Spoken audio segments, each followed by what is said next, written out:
Ngololu suku baphulaphula.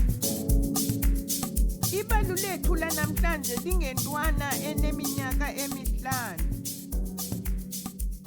Isihloko sethu sithi Awude, Wanele namama Kukuphumla. Lamazwi ayephuma kwinkwenkwana eneminyaka emihlanu kuphela. Usibongile igama. Ngumntwana owayehlakaniphile kakhulu.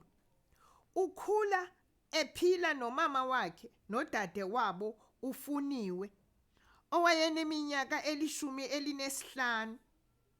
Umama wabo waye wahlaselwa kukugula iCovid-19 engazange imphexesha.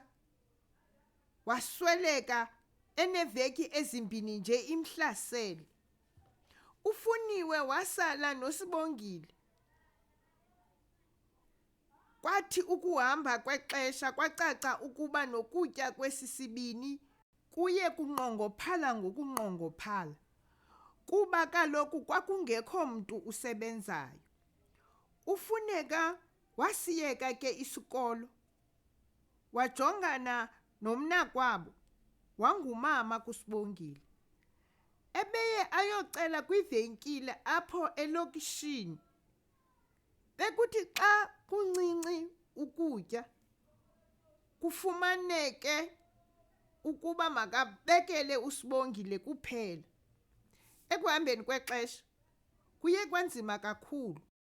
Ebeye agqogqe nemigqomo yenkukuma, ingakumbi leyo ilahlela intshiyekela zakwa-fruit and veg, kuba kuzo ebekwazi ukufumana itumata namazambane nezinye izityo. Ebethi xa uSibongile ebuza ngomama wakhe, athi ufuneka umama wakhe uswelekile. Xa ecacisa ngokusweleka, ebeye ufuneka athi ulele ubuthongo banaphakade. Ngenye imini xa kufika ilixa lovuko, uya kuvuka abuyele kubo. Wayeba nelothemba ke uSibongile. Abamelwane nabo babelunika uncedo ngamaxa athile. Ngenye imini ufuneka uyofuna into etyiwayo njengesiqhelo.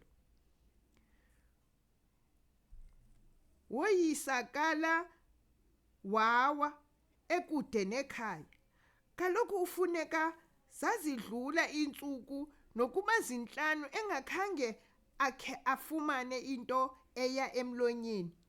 Yonke into ebeyibekela uSibongile. Ubizelwe iambulensi ngabambonileyo, yaleqisa esibhedlele. Apho ke oogqirha baphuma nokubona ukuba yindlala.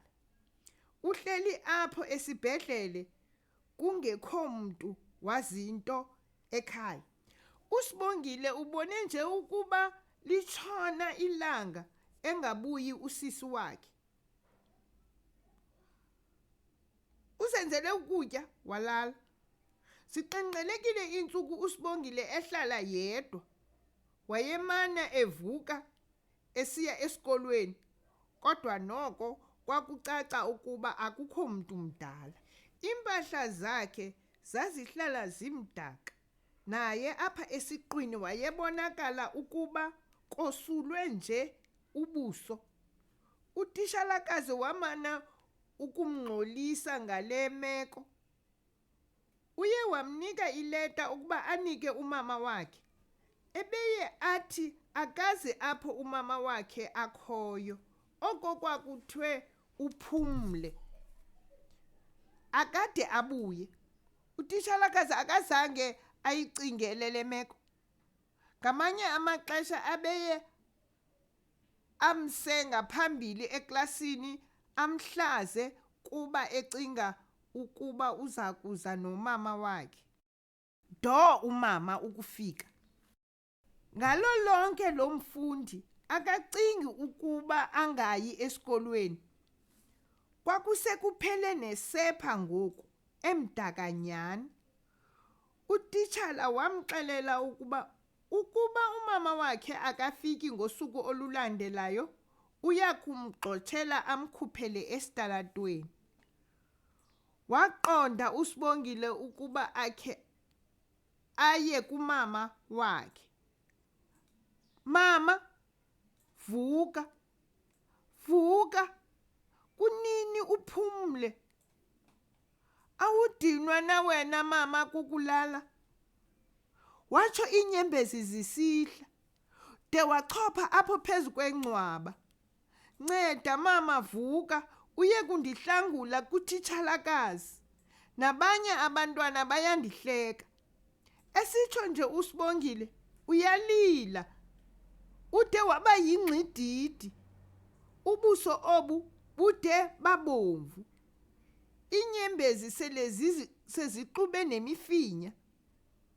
Kuthe kusenjalo, gqi umfo ogade apho emangcwabeni.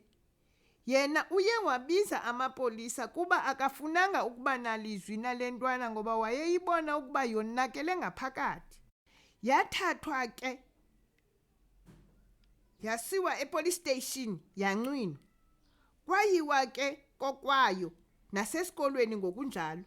Wothuka utishalakazi akufumanisa konke oku. Waba ngelo hlobo ufumana uncedo ekunye nosisi wakhe ufuneka.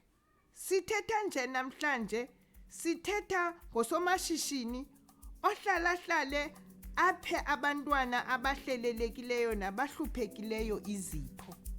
Liphela apho ke ibali lethu lanamhlanje. Kodwa ke makhe siqaphele oku. Ingaba sibaxelela njani abantwana ngokusweleka? Kamnandi baphulaphula. Side siphinde sibonane kwilixa elizayo. Sicela ni-subscribe.